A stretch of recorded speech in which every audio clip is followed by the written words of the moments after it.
Saturday, February 20th, and I'm doing, believe it or not, another writing blog. I'm just trying to be better, I guess. I'm also trying to produce more writing, and I know that sounds silly considering I've been talking about how handwriting is really helping me, but I'm not producing as much.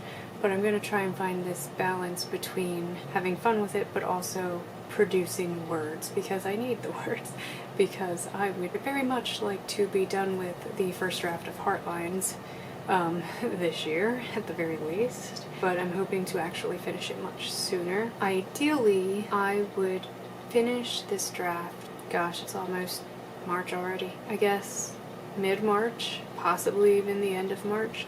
I would like to finish this draft by April so that I can spend Camp Nano working on the first novella in my Project Elfblood series.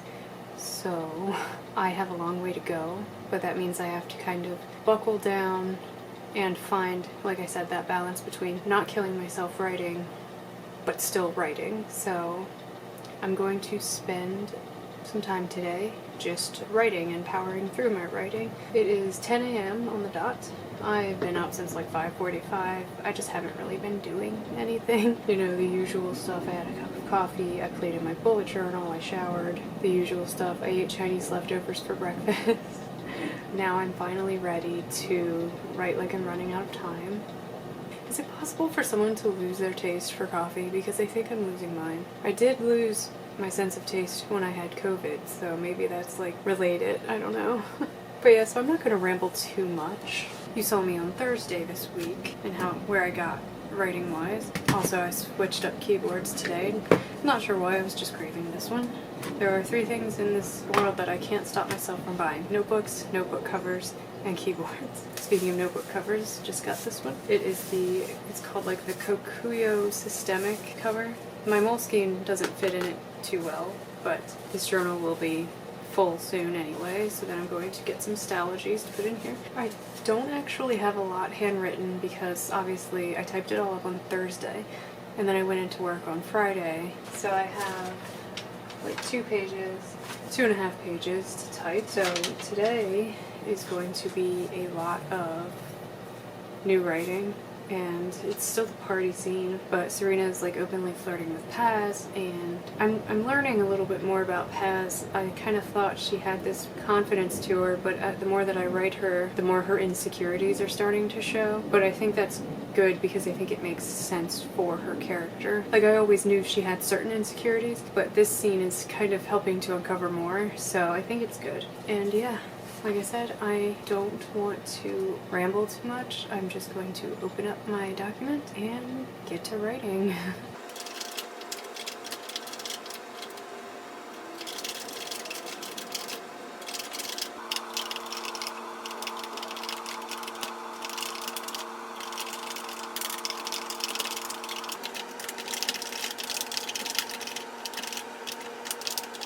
So, I reached the end of what I had handwritten.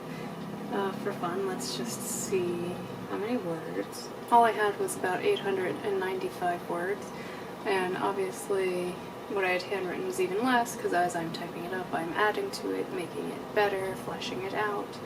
So yeah, 895 words for now.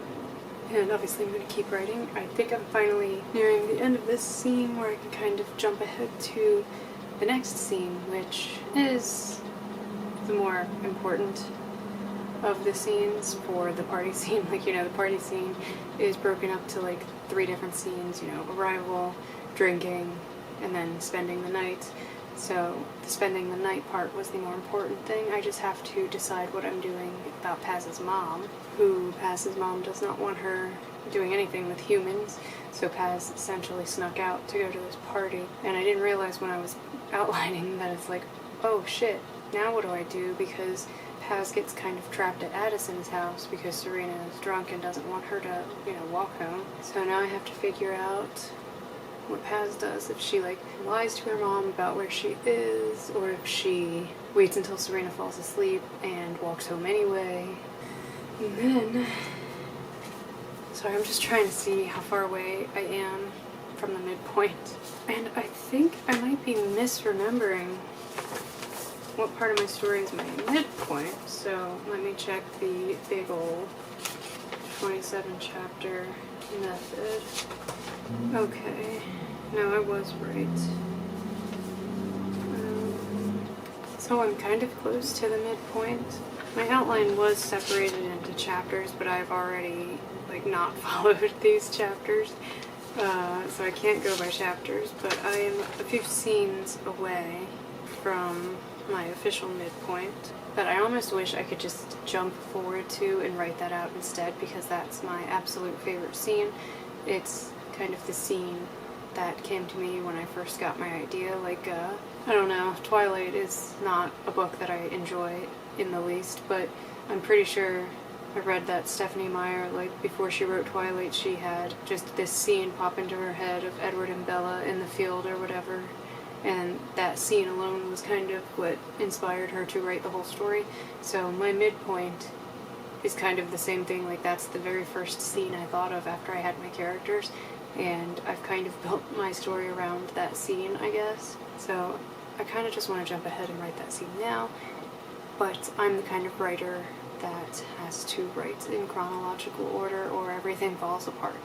So no skipping ahead for me. But yeah, so I'm going to keep writing, and I'm going to at least try and finish this party scene today, because I feel like at this point I've been working on this party scene for a week and it's not over yet. And when I was scrolling up earlier in my document to try and find something I mentioned earlier, just the sheer amount of pages in this scene, I am really going to have to cut a lot. It's so weird to me because when I read it, I'm yeah, this is, grade A character interaction and character development. I need this. But then it's if I, do this book is going to be, the size of the Bible. So it's weird to me to try and comprehend how other authors are able to squeeze in that good character interaction and character development and not go on for pages and pages and pages. So, writing is one of those things that you are constantly learning, I guess. So yeah, I'm just going to get back to writing, possibly take a break to go get some more coffee or not. I don't know, I haven't decided yet.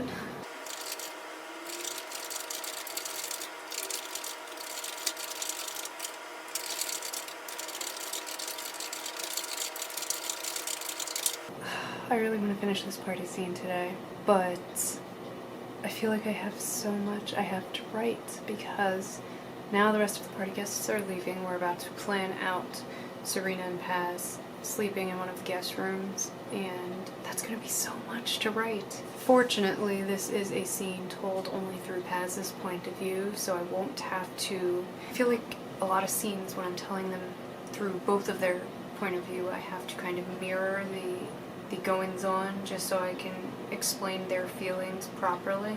I don't tell the same scene over, it's not watching the same explosion multiple times in an action movie from different angles, but I do have to rewind a little bit to explain the other girl's feelings when I do a point of view change. But I'm not going to be doing that in this scene. This scene is strictly from Paz's point of view, so that's at least a saving grace. But yeah, so I'm going to take a little break, maybe get some more coffee, and come back and just start writing, and I will let you guys know where I'm at in the scene. And hopefully I can say, oh my god, the sleepover has begun, or oh my god, the chapter is over, I finished the party scene. But I will let you guys know, because as of right now it is 10:51, so I've kind of been working for an hour, and I haven't gotten nearly as far as I would have liked to in that hour. But the day is still young, the weekend is young, so I'll let you guys know how it goes.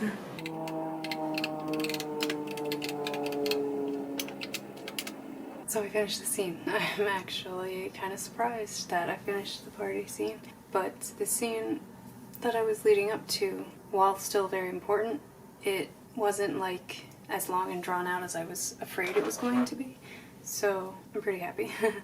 Also, if you're wondering why you can hear me better, I had my space heater on for the first part of this video. I always forget to mention it, and then when I'm editing I can hear it, and it seems obnoxiously loud, but I don't have it on now.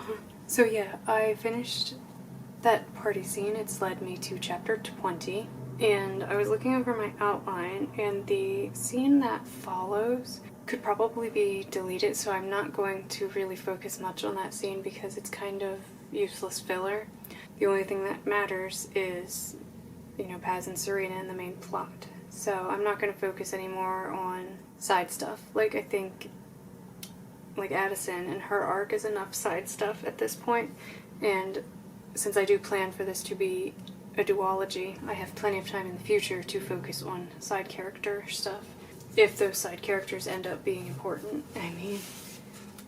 And I already checked, I wrote it down, so today I've written 2,482 words, and like I said, I'm just really happy that I got past the scene. It was really sweet and romantic. Yeah, I'm really excited. I'm discovering something about myself that I don't know if it's normal. This is the first time I've ever written like a queer story about like two girls, and I'm writing and I'm having my characters obviously notice things about the other that they're attracted to, or like, you know, that catches their eye, and it just feels weird. It feels like I automatically don't want to do that because of the male gaze and everything. Like, it's like I'm really conditioned to not describe women the way that I have started describing them in this story. Like, it's nothing, like, obviously sexual. This is a young adult story, but, you know, by the time you're 16, 17, you do notice things that you find attractive in a person.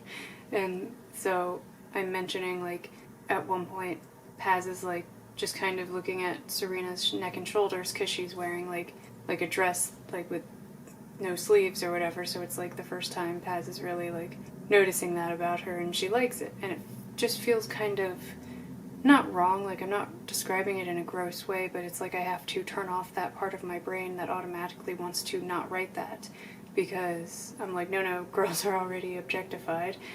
But it's like I have to remind myself, I'm not objectifying Serena, this is Paz falling in love with Serena. It's really strange, and I had no problem with it. Like, when it was instead Paz and Jameson, and when Paz was noticing things about Jameson that she was attracted to, I had no problems with that draft of the story, because it just didn't, I don't know, it didn't strike me as weird or whatever, but it's like I feel the need to protect my girl characters so that it gets difficult for me to write about their physical attractive traits, because I so badly want to protect them and not objectify them. And it's strange, but I don't know, hopefully it means that I'm good at it at the end of the day. Hopefully these scenes, I hope it's obvious to people that these aren't objectifying scenes, because I hope I'm taking enough care to describe them the right way. And wow, that was a lot to ramble about, but you know, obviously things are heating up between the two, and I just automatically just want to, you know, shut down any kind of objectification. It's very strange. But yes, so I'm going to probably stop for the day. I might start writing the next chapter handwriting, so that I have something to start with, like, tomorrow, because I plan on filming tomorrow as well.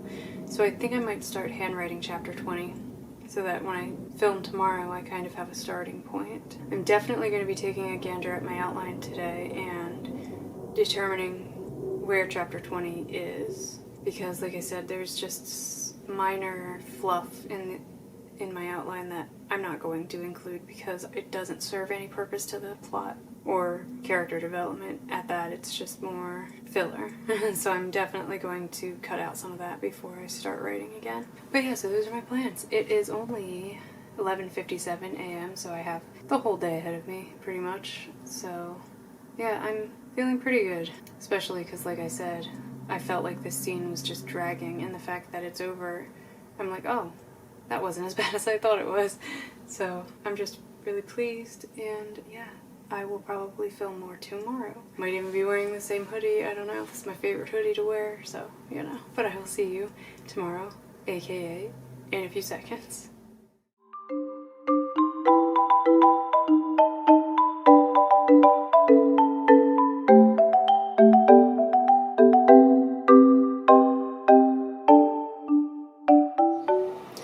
Good morning.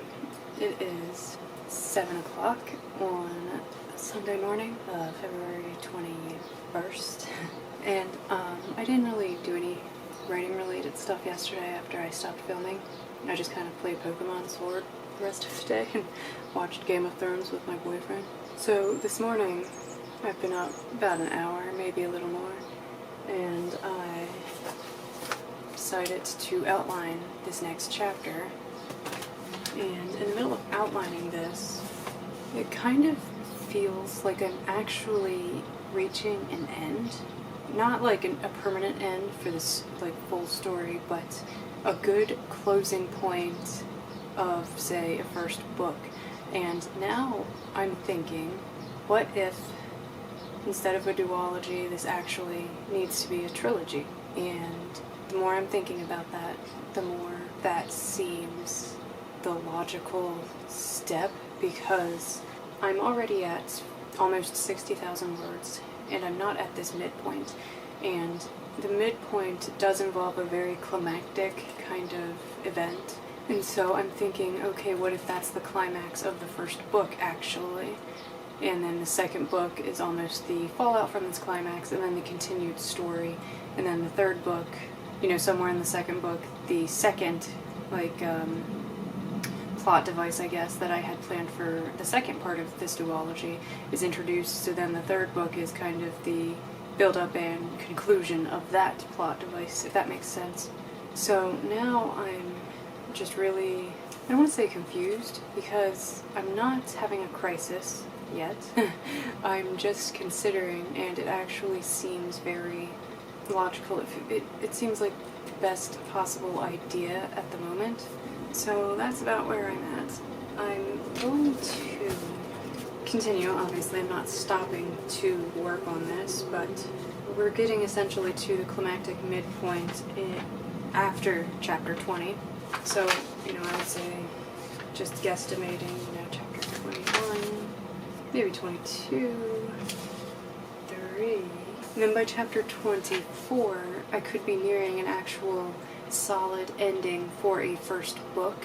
It's not a big battle with the big bad, but it's like enough drama and enough of a cliffhanger, I guess.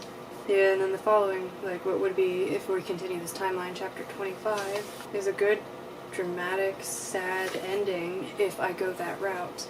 So, like I said, I'm not going to stop and rework my outline. I'm just going to write and do what feels natural for this story and the story progression. I don't know. In a way, I'm a little disappointed because my Gargoyles of Craven trilogy kind of consumed my life for a really, really long time. And I didn't want to do another trilogy. I don't want to be a trilogy author. And I thought a duology would be great. And, in this duology, the first part was going to focus on Paz. Both would have point of view chapters for each Paz and Serena, but the first book was going to be Paz's kind of conflict and plot line, and the second book was going to be more Serena's conflict and plot line, and it just felt like, I don't know what's the word, it just felt like it worked. It felt almost like destiny.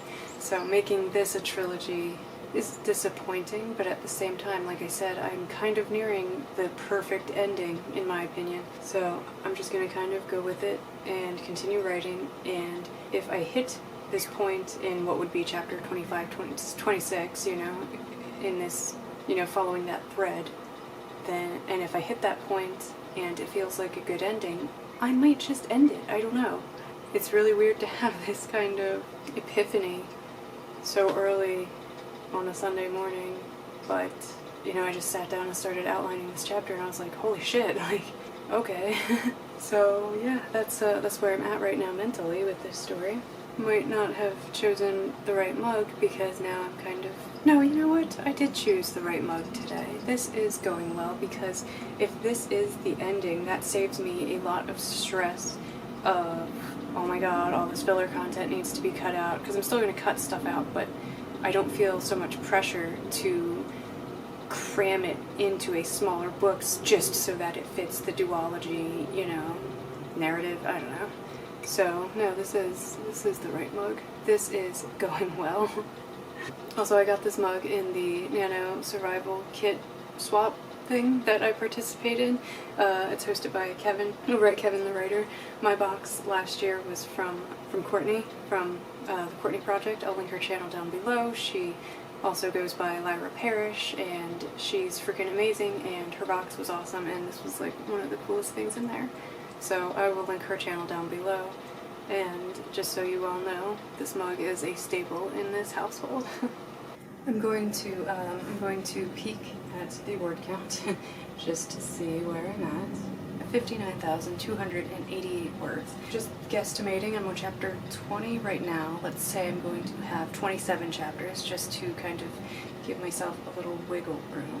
Okay, so I don't know if this is accurate, but I went to the first 7 chapters of the book, and those totaled up to about 21,000 words. Like, if I plan to write 7 more chapters before the end of this story, that would bring me to roughly, you know, this is all guesstimating, these chapters could end up being super long. I follow that trend and I write 7 chapters and they come to about 21,000 words, like the first 7 chapters, you know, give or take. That literally would bring me to like 59,000 plus 21,000 is literally 80,000, which is, from what I've seen in my research, like the standard kind of length of a young adult novel. So obviously give or take a couple thousand, because I don't think it's going to be a perfect 21,000.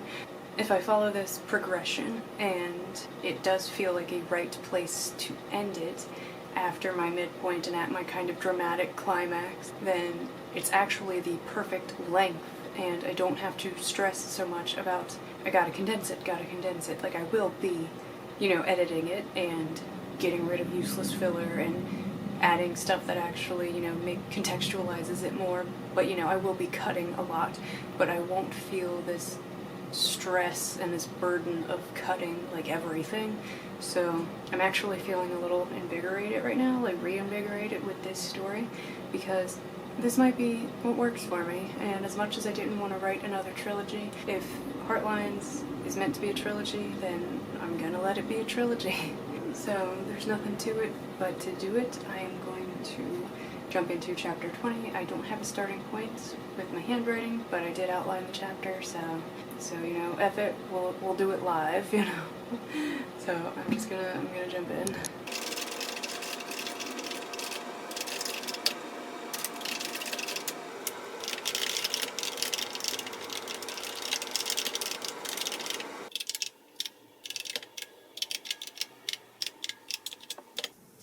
So I just finished chapter 20, and that's pretty exciting. It took me a little while. I kind of was dragging my feet. It is 9:08, so I guess I've been writing for a little under 2 hours. I'm not sure. I swapped out my coffee for a Coke at some point, and now I'm getting hungry, but also my camera battery is close to dying, and I think I'm actually done writing for the moment. And if I write anything later, it's going to be handwriting or working on like my outline, you know, like next chapter's outline. And just, I'm still trying to determine what I'm going to do, like, you know, if it's going to be a trilogy versus a duology. So I'm done for today. I wrote a total of 3,167 words. That is a long chapter, oh my gosh. But chapter 21, I think, is actually fairly exciting, if I remember correctly. Paz and her mom argue some more. That happened in this chapter too, because I did not have Paz like sneak out on Serena. She spent the night with Serena. She had like texted her mom to say she was with a friend, but her mom knows she A, doesn't have many friends, and B, her mom is just so overprotective. She doesn't want Paz being a normal kid, you know, because she's not a normal kid, because she's a werewolf. Her mom has some hang-ups. So that they had an argument. The next chapter they're gonna have another argument, but her and Serena are also going to have kind of a major breakthrough, and that's going to be kind of dramatic, but should also be pretty fun to write. And then sometime after that, in the next couple of chapters or so, is the scene that is my midpoint, the scene that inspired the whole story. So I'm very close to that, and I'm very excited, and I cannot wait to write that. So yeah, things are actually going pretty well on the writing front. If I do decide to make a trilogy, I will definitely be finished this first book by April, like I would like to be. And yeah, my goal for February was to get to 65,000 words, and my manuscript is currently at 62,000 words, so I think I'm doing pretty good. I have another week left in February. So yeah, this was a nice, productive writing vlog. I'm glad I took the time to do it. The hardest part for me is making time to not just write, but time to film. So I'm going to get off of here so I can go eat, I'm gonna play some Pokemon, and most importantly I need to get this footage uploaded so I can edit it and share it with you guys. I'm hoping I have it up at least by Tuesday. So yeah, that's about it for this vlog. If you made it this far, I'm sure this is going to be a long vlog, so if you made it this far, thank you for watching. I know I ramble a lot, but hopefully good comes from this, and I can't wait to tell y'all that I finished the first draft. I can't wait to finish the next draft. I can't wait to maybe have beta readers or something. I don't know. Alpha readers, even. Is that a thing? I don't know. But yeah, so I'm gonna get off of here and take care of all my crap. So comment down below, tell me what's going on. Tell me, I don't know. Tell me if you think it's a dumb idea for me to split this into a trilogy. But I do genuinely think it's what's best for the story. So we'll see, but let me know what you think down below. I don't know, what do you think the pros and cons of like duologies are versus trilogies, because I have absolutely no idea. I've only ever written a trilogy before. And yeah, like, comment, and subscribe, all that fun stuff down below. And I will see you in my next video, which I can't promise when it will be, but it will be eventually. Yeah, thank you so much for watching.